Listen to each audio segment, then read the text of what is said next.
at best. 최선이라고 했어. take a shortcut. 이 쇼커트는 뭐야? 단발머리를 쇼커트했다라고 할 수도 있지만 일반적으로는 지름길로 나와. 자, enjoy rural scenery. 이때 rural. 농촌이지?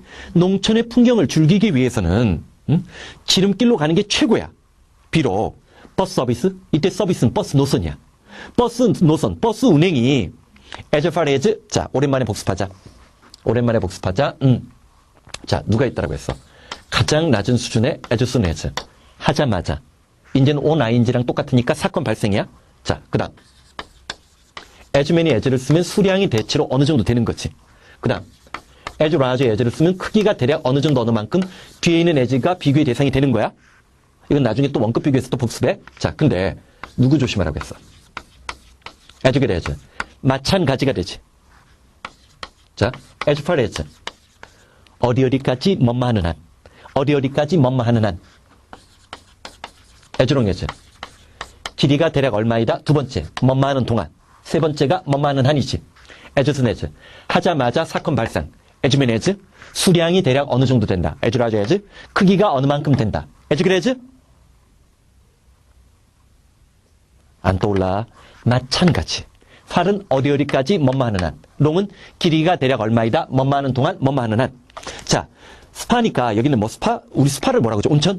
온천까지 비록 버스 노선을 이용할 수 있음에도 불구하고 농촌 풍경을 제대로, 시골 풍경을 제대로 즐기기 위해서는 지름길로 가는 것이 at best. 최고이다, 최선이다. 자, 그 다음.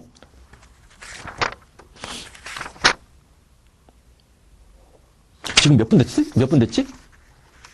좀 시간이 애매한데? 312번 그래도 좀만 들어가자. 좀만 들어가는데, 가정법. 자, 알아두라고. 오늘날, 물론 이제, 그, 문법을 굉장히 좋아하는 사람이라면 가정법과 직설법의 차이, 뭐 그런 것들을 설명하는 게 유의미하다라고 생각할 수도 있지만, 난 개인적으로 뭐, 가정법이 어떻고, 직설법이 어떻고, 그런 거 싫어. 자, 그냥 이렇게 생각을 해. 이 투절 다음에 나오고, 주절 나오면, 우리는 얘를 일반적으로는 조건의 부사절이라는 걸 먼저 배워. 부사절이고 따로 얘가 우리가 중심 문장이 되니까 우리는 문법적으로 얘를 또 종속절이라는 말을 쓰기도 하고 얘를 주절이라고 얘기를 해. 자, 다 좋아. 조건의 부사절, 종속절, 주절 다 좋아. 알아봤자 아무 소용없어.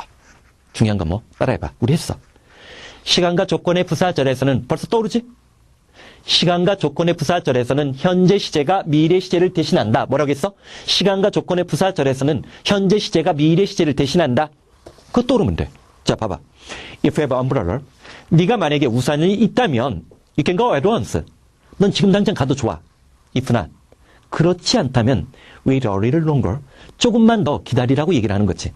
자, 사실 그냥 조건의 부사절이고 여기선 시제적 느낌보다 허가나 허락, 판단의 근거의 느낌을 주는 거지. 자, 그 다음 313번. If you truly realize, 네가 진정으로 깨닫고 있다면 time is money. 시간이 돈이라는 사실을 네가 진정으로 제대로 이해하고 있다면. 근데 그 다음 봐봐. will spend. will을 썼지. 시간과 조건의 부사절에서 미래 시제를 못 쓰기 때문에 이렇게 된 거겠지. 근데 그렇다고 해서 무조건 여기에 will이 나오고 그런 건 아니라는 거야. 우리 앞에 바로 앞에는 자, 네가 만약에 우산이 있다면 지금 가도 좋아. 이때는 자, 봐봐. 기계적으로 공부하면 안 돼. 엄밀하게 얘기하면 이때 can은 허가나 허락의 느낌이지. 자, 지금 당장 가도 좋아. 하지만 동작의 측면에서 보면 앞으로 갈 거지. can이 허가 허락을 나타내면서도 미래 시제를 타고 들어간 거지. 그런 느낌이 남아있는 거지. 잔영이 있는 거지. 왜? 허가 허락. 자, 이 영화 봐도 돼. 그럼 앞으로 영화를 보는 거지. 이때는 허가 허락이라고 하는 거지. 이렇게 판단력. 글을 읽으면서 논리적 사고력을 기르는 게 중요한 거야.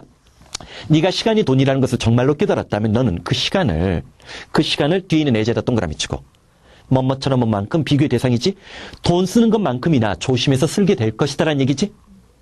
그러면 이때는 자, 사실은 조건의 부사절 가정법적인 느낌보다도 그냥 질서법이라고 얘기를 하거든. 왜냐면 가정법을 일단 쓰면 would, could, might 조동사 과거역이 나와야 돼. 지금은 can이나 will을 썼지. 그럴 때는 다시 한번 따라해본다. 시간과 조건의 부사절에서는 현재 시제가 미래 시제를 대신한다는 걸 기억을 해줘야 돼. 그 다음 314번 unless에다 동그라미 쳐. 자, 요런 축으로 우리가 외우고 조심해야 될 거 누구누구 있다라고 했어. unless 뭐뭐 하지 않는다면, otherwise 그렇지 않으면, 자, in case 뭐뭐 하는 경우를 대비해서, for fear 뭐 할까봐 두려워서 걱정되어서. 레스트. 뭐하지 않기 위해서. 이런 표현들은 부정적 표현을 사용을 하지. 물론 여기에 누구도 있어. 명령문 다음에 오화가 나오면 이때 오화도 뭐야? 그렇지 않으면이라는 부정의 조건을 가정하지. 왜 이런 놈들 조심하라고 했어? 봐봐. 우리가 예전에 투투구문이 선생님들이 사랑하고 출제위원들이 항상 한 번쯤이면 내고자 하는 욕심을 갖는 이유가 뭐야? 두 번째 투 이하가 난 내볼 노가 있어 없어? 없지. 없으니까 그런 거 아니야. 그치?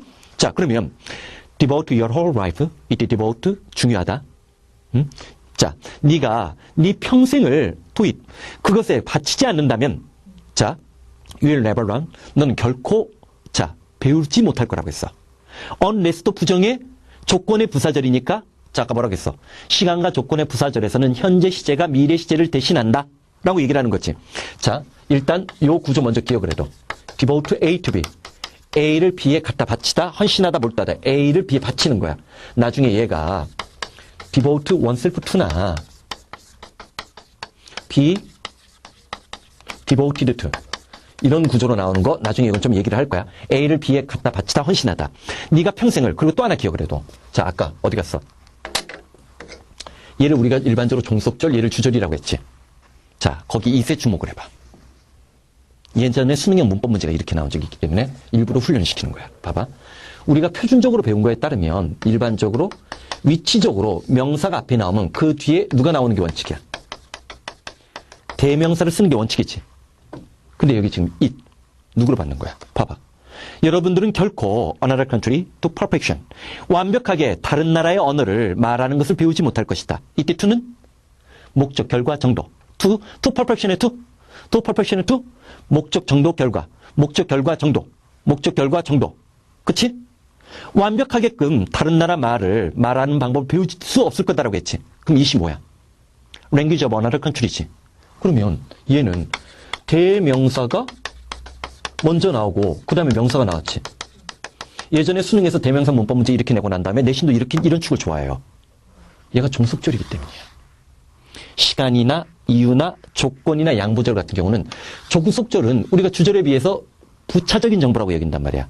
덜 중요한 정보라고 여기기 때문에 주절에 일반적으로 명사를 쓰고 위치적으로 앞쪽이라고 해도 이쪽에 대명사를 써도 상관없다고 얘기를 해. 자, 봐봐. 그러면 unless 뭐뭐 하지 않는다면 네가 자, 이때 이시 받고 있는 것은 다른 나라 말의 언어잖아. 다른 나라 말의 언어에 평생을 갖다 바치지 않는다면 여러분들은 결코 그 다른 나라의 말을 완벽할 정도까지 말하는 것을 배우지 못할 것이다. 즉 쉽게 얘기하면 결론은 뭐야? 사실 얘는 논리독해 단락독해 이론에 따르면 대조사례의 전술이야. 뭐의 중요성을 강조하고 싶은 거야? 언어, 영어가 되든 중국어가 되든 일본어가 되든 다른 나라 말을 공부하는 데는 평생 계속 값을 꾸준히 공부하는 게 필요하다는 거지. 사실 국영수 중에 대학 이후에서도 계속 중요한 건 누구야? 영어밖에 없지. 자, 그 다음 315번 They say, 그들은 말했어. 뭘 말한 거야? Once who was a friend. 자, 사람들은 볼 수 있는데 후에다 동그라미 쳐. 이 후, 이럴 때 조심하는 거야. 자, 나 본다. 이 후. 관계 대명사야, 의문 대명사야. 의문 대명사라면 간접 의문이 돼야 되고, 관계 대명사가 되면, 선행사가 있어야 되지. 여긴 누구야? 의문 대명사, 의문사지? 간접 의문이지? 사람들은 말해. 사람들은 누가 자신의 친구인지, one's friend, 자신의 친구가 누구인지 알 수 있다고 말하는데 언제? In times of trouble. 어려운 시기, 곤란한 경우에 자신의 친구가 누구인지 알 수 있다고 했어. 그러나 이때 they say가 사람들은 그렇게 말하지만 자기는 좀 다르다는 얘기를 하고 싶은? 그치? 자, they say 전체에다 내모쳐. they say 전체에다 내모치고 이런 게 이제 구문독해, 논리독해, 단락독해 축인데 자, 봐봐. Some people. 어떤 사람들은요. Many people. 많은 사람들은요. Most people. 대부분의 사람들은 뭔 말하고 믿고 있어요. 이렇게 얘기를 한다면 Some people, many people, most people. 사람들은 뭐뭐라고 믿고 있다. 이건 뭐야? 필자는 이견에 동조하는 거야? 거리 두는 거야? 인칭적으로 보면 3인칭을 거리 두는 거고 3인칭 거리 두는 거고 이런 것들을 우리는 뭐? 흔히 통념 비판형의 글이라고 얘기를 하기도 하고 나는 3인칭 거리두기라고 얘기도 해. 자, 사람들은 흔히 어려운 시기에 자신의 친구가 누구인지를 볼 수 있고 알 수 있다. 이때 she는 I, she처럼 no야. no나 언더스탠드야. 알 수 있다고 말해. 그러나 나는 뭐라고 얘기하고 싶은 거야? 자, them. 자, in good time. 좋은 상황, 좋은 시기에도 자신의 친구가 누구인지 볼 수 있다고, 알 수 있다고 말하고 싶어. 자, 그러면서 뭐가 나와? 시간과 조건의 부사절에서 현재 시제가 미래 시제를 대신하지? 어떤 사람이 really your friend, 진정으로 당신의 친구라면 he'll be pleased. 그는 기뻐하고 즐거워할 거야. 뭐에 대해서? 여러분들에게 좋은 운과 행운이 따른 거에 대해서 즐거워하게 될 것이야. Without reservation, 형광펜칠해. 전혀 유보 없이 곧장이야. Without reservation, without reservation, without reservation. 이거 생각보다 꽤 나와. 우리말에는 지체 없이라고 할 때 without hesitation을 많이 쓴단 말이야. 느낌상 그것도 틀린 건 아니야. 근데 without reservation도 엄청나게 많이 나오는 해석 구조 중에 하나니까 지체 없이 무조건 이것도 눈여겨보라고. 말의 뉘앙스를 조금씩 뒤트는 거야. 자, 316번부터가 진짜 본격적인 가정법이야. 왜냐면 오늘날 가정법은 예전에 이제 가정법 현재라는 것도 있고 가정법 과거도 있고 가정법 과거 완료도 있고 가정법도 미래가 있어. 근데 사실은 이 가정법이 오늘날에는 시간과 조건, 특히 조건의 부사절과 좀 아직 이렇게 변화의 와중이야. 그래서 일단은 자, 지금 우리가 공부한 거 시간과 조건의 부사절에서는 현재 시제가 미래 시제를 대신한다는 원칙 튼튼히 잡아놓고 가정법은 다음 시간부터 우리가 들어가자. 가정법. 중요해. 왜냐면 요즘엔 상위권, 내용 일치 문제 같은 데서도 일부러 가정법을 집어넣어. 그래서 자, 상위권과 중위권 사이에 격차를 벌리려고 하는 도처의 시도들이 보여지기 때문에 문법 문제로서의 가정법뿐만 아니라 해석에서 가정법이 어떤 쓰임새와 용법으로 여러분들에게 다가서고 있는지. 자, 보통 내가 그런 얘기를 해. 어떤 아이가 영어를 잘하는지 모르는지 못하는지 보려고 한다면 난 어휘수로 얘기 안 해요. 얼마만큼 영어적 감각이 있고 센스가 있느냐를 판단을 할 때 시제, 능동수동의 태, 세 번째가 뭐야? 가정법이야. 가정법, 시제, 능동수동 이 세 개가 판단력이 있는지 없는지에 따라서 걔가 영어적 사고 훈련이 돼 있느냐 안 돼 있느냐를 판단하는 거야.